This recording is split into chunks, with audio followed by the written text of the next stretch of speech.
Ayer Luis Rubiales aterrizó en Madrid de vuelta, antes de lo esperado, de su retiro en República Dominicana, donde se encontraba residiendo y trabajando tras salir de España.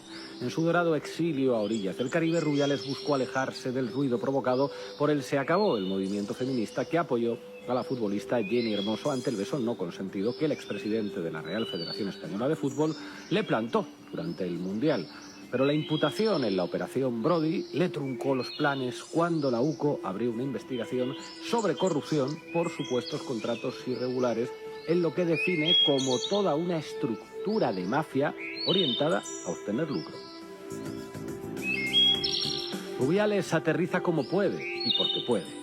La impunidad y el poder del que ha gozado Rubiales y que le impidieron ver la magnitud del Se Acabó consisten en cogerse de los huevos, literal y metafóricamente, e imponer así su criterio, sus corruptelas, sus hombres de confianza, sus intereses desde la Federación al mundo.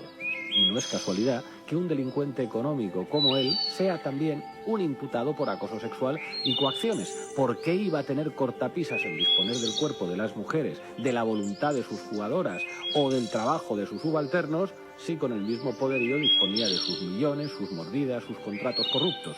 ¿Qué significa el ejercicio de la libertad que tanto vindican de Rubiales, de Alves, de Neymar, de Santi Mina, de Robinho, de Plácido Domingo, de Bermud, de Weinstein, de Epstein y de tantos otros? Ya lo advirtieron las feministas, la violencia sexual va sobre todo de poder. Y el poder del capital se ejerce, se perpetúa y se proyecta a través de la violencia sexual. En los chalets de salobreña con prostitutas menores de edad, o en la vulnerabilidad de un casting de cine, o en las orgías con velinas, o en la soledad de un reservado de una discoteca. En los carísimos bufetes de abogados que te garantizan buenos acuerdos, en los amigotes que te pagan las fianzas, en los medios de comunicación que compras para que siembren la duda sobre la víctima. Cuando Rubiales agarró a Hermoso de la cabeza, lo hizo porque podía. Cuando se cogió los huevos en la grada, lo hizo porque podía. Cuando se puso a repartir acusaciones y salarios millonarios en aquella infame asamblea de la Federación, la del no voy a dimitir, lo hizo porque podía. Por eso, cuando la ley del solo sí es sí fue atacada con la rabia desatada de la derecha judicial y del activismo machista, políticos, escritores, tertulianos, señoritos, incluso unos cuantos don nadies con internet, en ese resentimiento, en ese odio a Irene Montero y a su ley, se intuía el terror a perder el poder y uno de sus más potentes mecanismos para ejercerlo, la violencia sexual. Por supuesto que la violencia machista tiene clase, precisamente porque habita en todas ellas, pero solo una ideología la justifica y la sustenta. Adivinen a los intereses de clase que sirve. Y hablando de clases, el consentimiento, por cierto, la tiene también.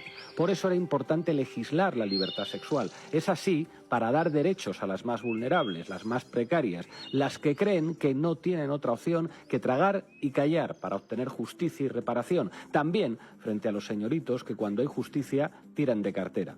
Le convendría recordarlo a todo ese feminismo intelectual que de tanto cuestionar el consentimiento para tener un espacio desde el que enunciarse, ha terminado por serle más útil a los poderosos que a sus propias compañeras.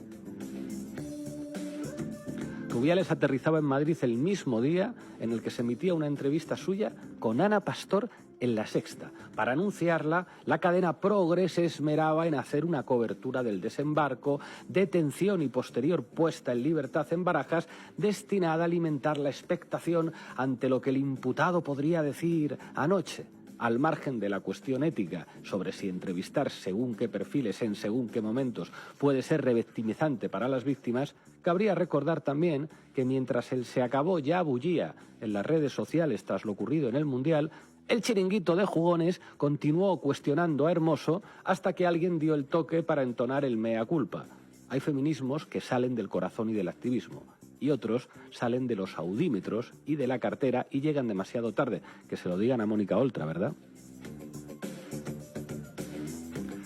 Lo de patriarcado y capital, alianza criminal, es un lema profundamente certero y fundamental para cualquier análisis de género. Rubiales tendrá que dar explicaciones sobre sus contratos millonarios, sobre la Cartuja o sobre la Supercopa en Arabia Saudí, aunque bueno, ¿a quién no le va a gustar sentarse a hacer business con los saudíes, verdad? Pedro Sánchez, y probablemente muchos de sus amigos, examigos y enemigos hayan levantado el teléfono o abierto la boca ahora en su descenso de los cielos del fútbol español. Probablemente sí.